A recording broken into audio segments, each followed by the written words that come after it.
Intro, the moment. Close your eyes for a moment. It's the night of July 6, 2006.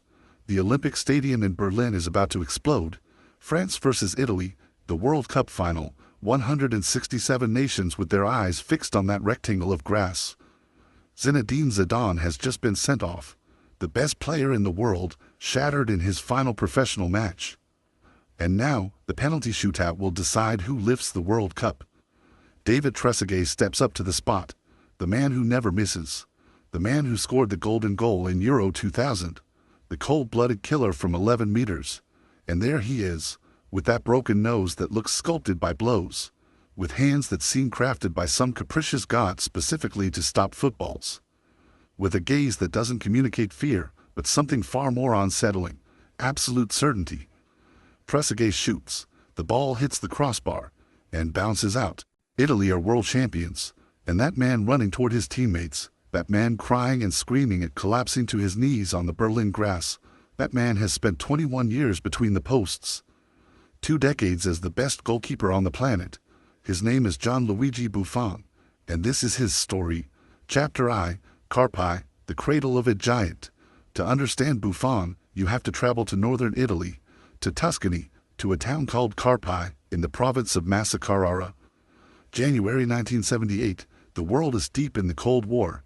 In Italy, political terror has reached nightmarish levels. The Red Brigades have just kidnapped former Prime Minister Aldo Moro. The country breathes uncertainty, and in that context, in that turbulent Italy, Gianluigi Buffon is born. What no one knows yet is that this baby will become the greatest wall Italian football has ever seen. That this child will redefine what it means to protect a goal. His family has sport in its blood. His father, Lorenzo, was a shot putter. His mother, Maria Stella, was an athlete. His aunts, Giuliana and Maria, played professional volleyball. Even his older sister is an athlete. Sport wasn't an option in that family. It was almost a biological obligation. But little Gigi doesn't start as a goalkeeper. No, his first steps in football are as a midfielder. Yes, a midfielder. The greatest goalkeeper in history began wanting to be Platini, not Sof. Everything changes at 12. His coach at Parma watches him during training, observes how he moves, calculates his height, his reflexes, his anticipation, and tells him, "You don't have a future in midfield." But between the posts, that day, without knowing it, someone changed the history of football. Buffon doesn't protest, he doesn't rebel, he accepts the change, puts on the gloves, and begins to train with an obsession that soon leaves everyone speechless. He trains while others sleep, studies goalkeepers while kids his age watch cartoons. Dino Zoff becomes his model, his Bible, and at 17, something extraordinary happens.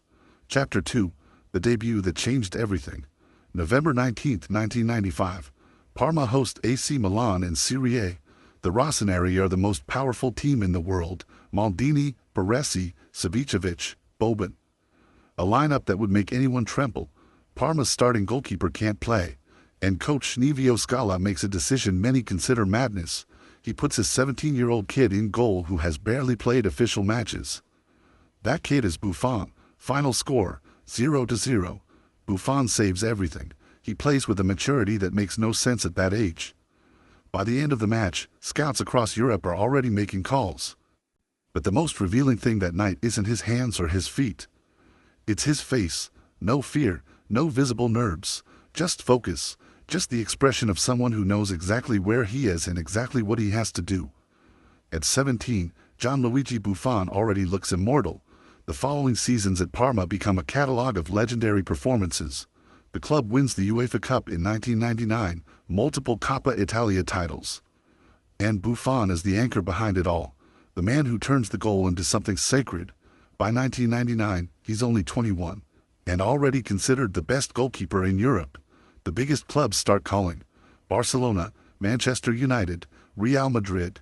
But Buffon waits, because what comes next will define his career forever. Chapter 3, Juventus, the Cathedral. Summer 2001, Juventus decide they need the best goalkeeper in the world. And to get him, they are willing to pay a price that makes the football world pause. 52 million euros. In 2001, when the euro was barely a year old. When that amount shook even the richest clubs. For 20 years, it remains the world record for a goalkeeper.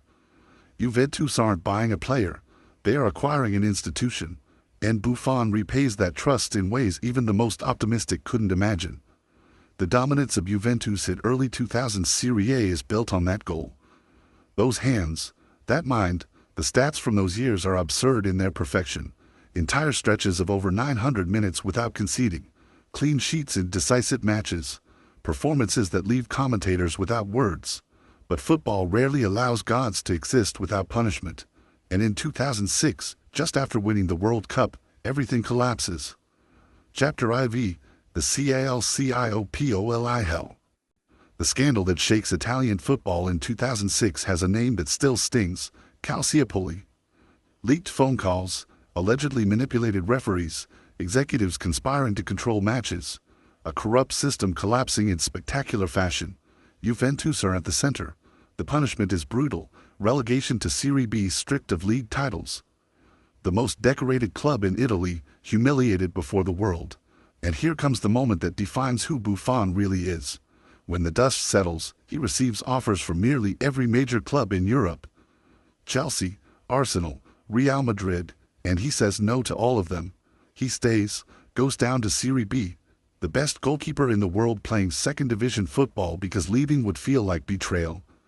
There are things more important than titles, he says. Loyalty is one of them. Juventus return in 1 year. Buffon returns to the elite, and the club begins building a new dynasty. 9 consecutive league titles, and Buffon, always Buffon, at the core. Chapter V, the obsession that never came. There is a wound in Buffon's career that never fully heals. The Champions League, 3 finals, 3 defeats. 2003, Manchester. Juventus versus Milan, 0-0. Penalties, Juventus lose. 2015, Berlin, Barcelona at their peak. Messi, Suarez, Iniesta. Final score, 3-1. 2017, Cardiff, Real Madrid, ruthless efficiency, 4-1. 3 finals, no victory. The greatest goalkeeper of the 21st century without the one trophy that keeps slipping away. But even in defeat, Buffon shows something beyond talent: dignity. No excuses, no blame, just respect, and back to work. Chapter V, the man behind the goalkeeper. There's something numbers don't capture: depression. In 2004, at his peak, Buffon admits publicly he's suffering. That getting out of bed feels impossible, that he feels empty. In a time when mental health was taboo in sports, Buffon speaks. I was empty inside. He seeks help, works through it, and returns with something new: peace. That experience makes him better, because he learns performance and mental health are not separate, they are the same. Chapter 7, the return and the twilight. In 2018, Buffon makes a surprising move. He joins PSG. 40 years old, still competing. After 1 season, he returns to Juventus. Then, in 2021, he goes back to Parma, where it all began. 2 more seasons, promotion, and finally, in 2023, the end. 45 years old, over 1,000 matches, 28 seasons, a lifetime. Chapter 8, the legacy. How do you measure Buffon? Trophies, records, awards. But that's not the full story. Buffon redefined the goalkeeper, not just a shot stopper, a leader, a reader of the game, a presence, someone who makes a team believe nothing irreversible can happen. Casillas, Neuer, Alisson, Ederson, all part of the world he helped create. Albro, the last god. There's one image that defines him. Not Berlin, not a final, but a training session at Parma. Young players around him, listening, learning, and Buffon speaking, without ego, with generosity, because he understands something bigger. Football is larger than any individual. Gianluigi Buffon is not just the greatest goalkeeper of all time. He is proof that greatness has no expiration date, that you can be the best in the world for decades and still keep learning. Under the posts or outside them, Buffon was always the same. The last god. See you next time.